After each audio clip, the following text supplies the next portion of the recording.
Oh, Selfish Gene, written by Richard Dawkins. Oh, I see. Yeah. Now, what is the problem? Bhante, his question is that they claim that behind affection and love there is selfishness. But you are explaining that it is possible to love in a selfless manner. That's your question. Is that what you're talking about? Yeah. And the selfishness is the inherent characteristics of genes. Selfishness is? Inheritance characteristics are indispensable and Inherited characteristics of the genes. Like what Freud is saying. Selfishness is inherited characteristic of genes. Yeah. That's what he's saying. Well, what we are saying is, the word moha, you have to understand lobha, dosa and moha. Moha is the idea of existence.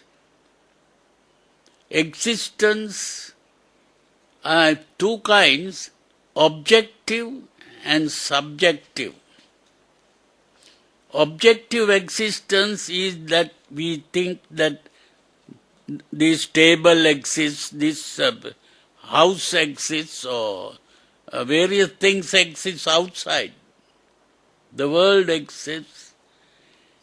Subjective existence is I exist. So you are talking about the existence of the world as well as yourself. That is the idea of existence. And because you are thinking that you exist, I exist, that means that is what begins the selfishness. Selfishness comes from the idea of existence. And so, when the idea of existence disappears, all selfishness disappears. That is the meaning. And when you talk about love,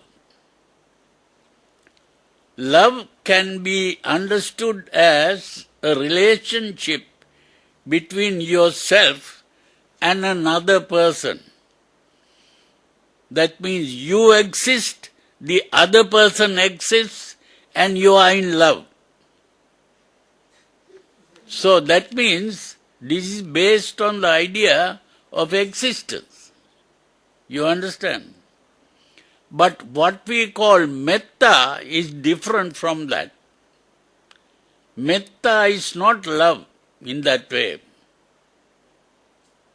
Metta is to think of all beings. May all beings be well, comfortable, peaceful and happy.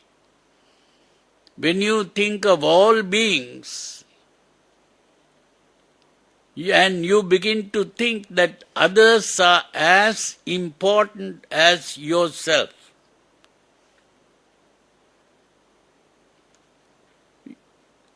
that turns into karuna. Karuna is when you begin to see no distinction between yourself and others. Like a mother thinking of her children, that children are as important as herself.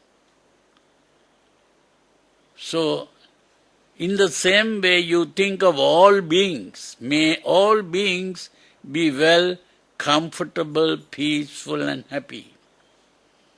When all beings are equal to yourself, the self disappears. Like a river going and falling into the ocean and loses its identity. The river doesn't exist anymore once it has gone into the ocean. So in the same way, you cease to exist when you are thinking of all beings. And when you begin to disappear in the interest in all beings, all unhappiness disappears. Because all unhappiness is self-centered.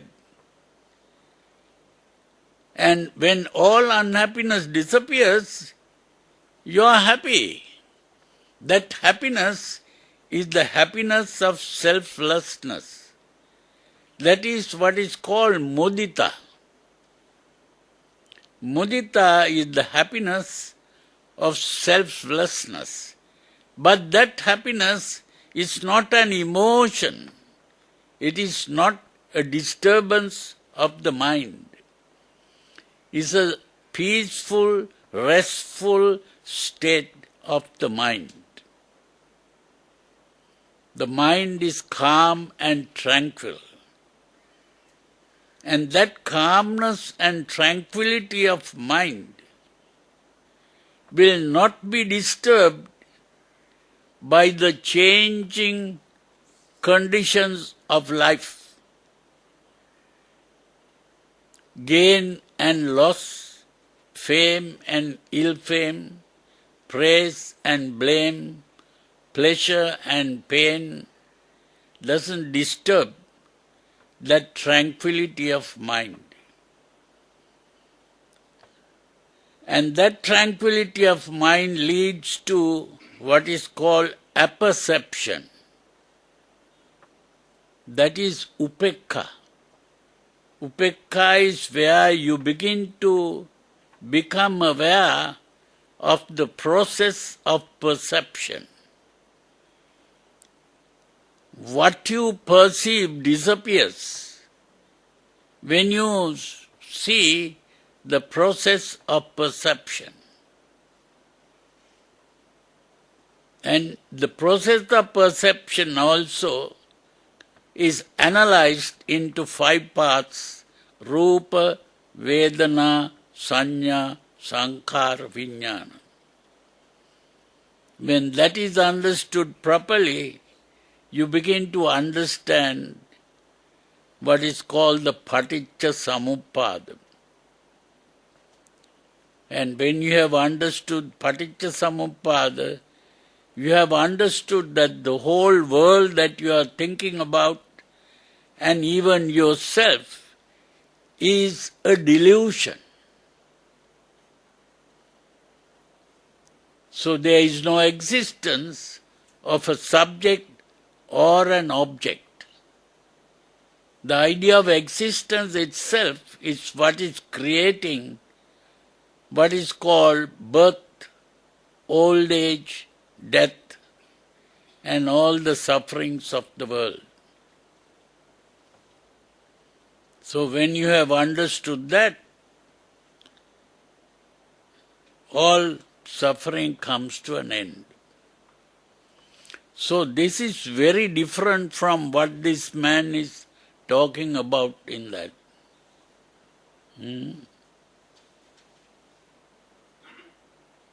Understood, huh? No. Okay.